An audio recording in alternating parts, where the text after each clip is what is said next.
हम समझ honourable speaker में सुर भी है, ताल भी है, चलाते जाए। जनाब स्पीकर साहब,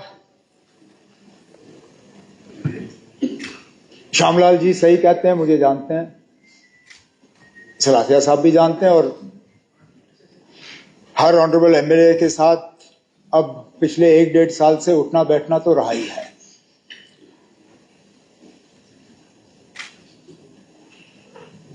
अगर इन्होंने मुझे कल उस वक्त बोलने दिया होता, मैं खुद अपनी बात को विड्रॉ कर लेता। मैंने उस वक्त आपसे कहा था मुझे 1 मिनट दे दीजिए, मैं इसको क्लियर कर दूंगा। लेकिन इनके फील्ड कमांडर जो हैं वो राजी नहीं थे। स्पीकर साहब, धाक देनी चाहिए ऐसी फौज को। जनरल मैदान छोड़ के चले गए, लेकिन फौज जो है मोर्चा छोड़ के गई नहीं, बैठे रहे। अब मैं सुनता रहा, अब 2 मिनट आप सुन लीजिए। ऐसे बहादुर फौज को मैदान में इस तरह इनके कमांडर छोड़ के जाए, मैं नहीं छोड़ूंगा। अब रही बात खामोश, आप खामोश। यहां पे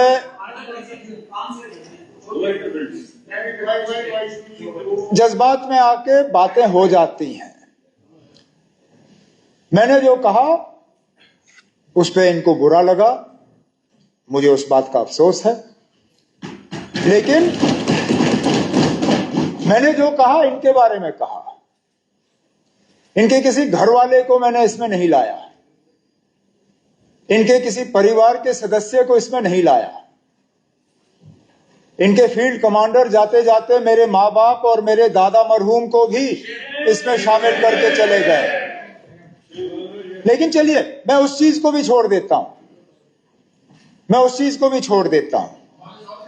स्पीकर खामोश। स्पीकर साहब, मुझे जितनी फिक्र अपने एमएलए की है उतनी फिक्र मुझे इनकी भी है। मैं जब कहता हूं मैं जम्मू कश्मीर के लोगों का चुना हुआ मुख्यमंत्री हूं, वजीर आला हूं, तो मैं यहां के भी वोटरों का हूं तो वहां के भी वोटरों का हूं। आज सुबह इनके सारे सवाल रह गए। हमारे लिए बहुत आसान रहा। बहुत कुछ ऐसे सवाल थे जिनका शायद जवाब देना हमारे लिए थोड़ा मुश्किल होता, रहे नहीं, वो सवाल भी गए। अब इस शोर शराबे में इनके ग्रांट्स भी रह जाएंगे। और सही कहा ऑनरेबल मिनिस्टर साहिबा ने, बहुत अहम डिपार्टमेंट्स हैं, एजुकेशन, हेल्थ, सोशल वेलफेयर।